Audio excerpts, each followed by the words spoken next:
Imagine your brain as a racetrack where two runners are constantly competing for control of your response to circumstances. In the left lane, you have your emotional brain, impulsive, lightning fast, and incredibly powerful. In the right lane, you, represented by your rational brain, thoughtful, careful, and slower off the starting blocks. Who wins? It's not even a contest. Emotion wins this race every single time. No exceptions. It's essentially not even a race. More like a foregone conclusion. Think about the last time someone cut you off in traffic, causing you to hit the brakes to avoid a collision. Did you calmly consider the situation and choose your response? Or did anger flare up instantly, maybe leading to honking, cursing, or aggressive driving? That was your emotional brain crossing the finish line first. Your rational brain arrives just in time to witness the aftermath. Today, we're diving into this fascinating race happening in your head thousands of times per day. And, more importantly, how you can rig the race in your favor. It's not cheating, it's gamesmanship. You're going to learn how to psych out your emotional brain. So, just like the tortoise in Aesop's fable, you, the rational brain, can finish first when it counts.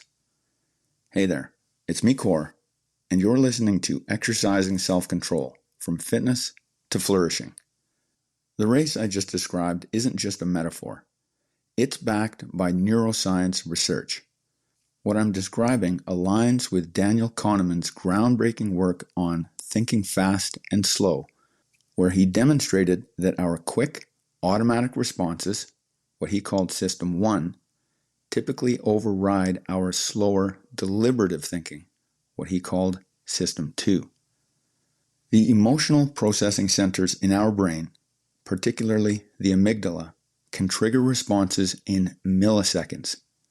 Meanwhile, the prefrontal cortex, our rational control center, takes significantly longer to assess situations and formulate thoughtful responses. From an evolutionary perspective, this makes perfect sense. Quick emotional reactions kept our ancestors alive when facing immediate threats. But in our modern world, this biological wiring often works against us. Here's a hypothetical. You're having a decent morning when you open an email from a client with criticism about your latest project. Before you can even finish reading, your emotional brain has already sprinted to the finish line. Your heart rate spikes, your jaw clenches, and you're mentally crafting a defensive reply. The emotional response, what actually happened?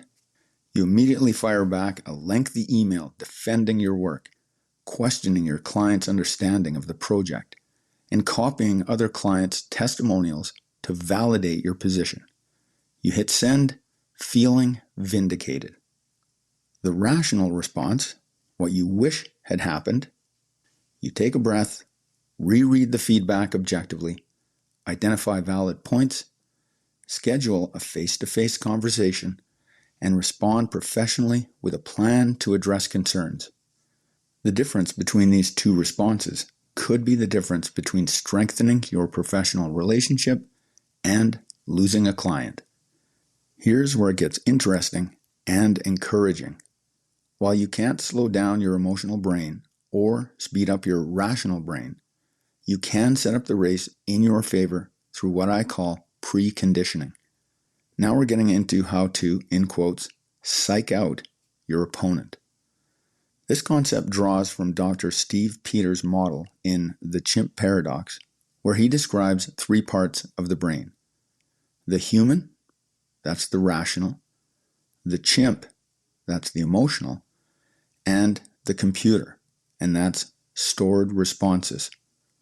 The computer operates automatically and can be programmed by either your rational or emotional brain. Importantly, the stored responses of the computer are implemented even quicker than the emotional responses of the chimp. Here's the breakthrough insight. You can condition rational responses in advance.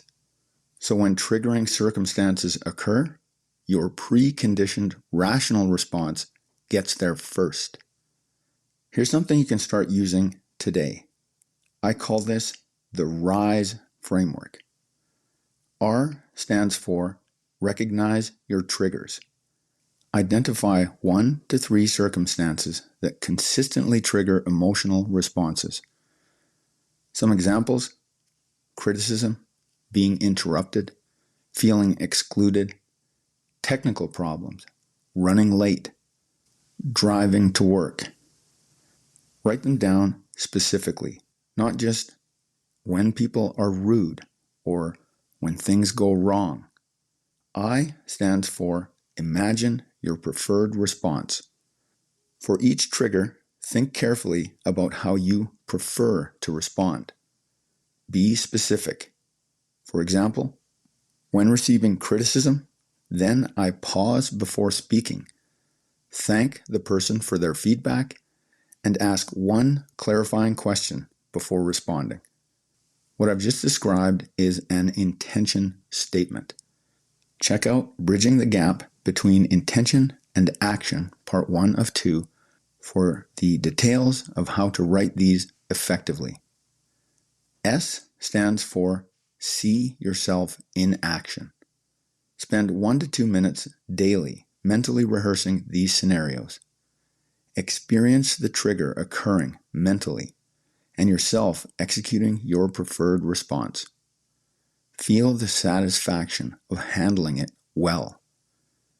And finally, E stands for evaluate and refine. After real-world encounters, implement the discipline. If you reverted to emotional responses, redirect. If your rational response worked, reinforce. Check out Bridging the Gap Between Intention and Action, Part 2 of 2, for more details on the discipline. If it makes sense, refine your intention statement to be more effective. Now, I need to address something important. There's a famous quote by Archilochus, an ancient Greek poet and soldier, that reveals a critical truth we need to keep in mind. We don't rise to the level of our expectations. We fall to the level of our training. This describes our typical experience. We want to do better. We want to respond calmly and rationally in pressure situations. But we may not have trained that response. So where the chimp model of the mind by Dr. Steve Peters uses the words computer and programming, I prefer to use the words training and conditioning. As convenient as it would be, the brain is not a computer. We can't simply install programming to change our behavior. It takes repetition and practice to make even the most rudimentary skills a consistent habit. And even then, we must maintain those habits with attention and diligence. Okay, that cleared up. Let's get back at it. When you consistently implement preconditioning, something remarkable happens. Those default emotional reactions that used to derail conversations, damage relationships, and create regret transform into moments of personal mastery. You become the person who stays calm under pressure, who responds thoughtfully to criticism, who doesn't jump to the wrong conclusions. The ripple effects include stronger professional relationships, better decision-making under stress, increased self-confidence, reduced regret and need for relationship repair, and a reputation for being level-headed and trustworthy.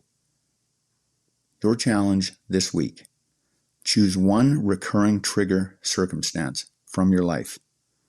Maybe it's your teenagers not doing chores, coworkers missing deadlines, or traffic jams making you late.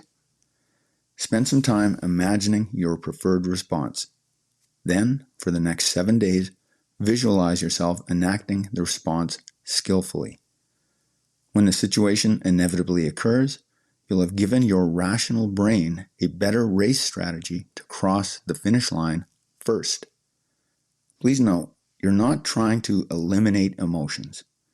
Your emotional responses are lightning fast calculations that help you survive when you don't have time to think rationally and methodically.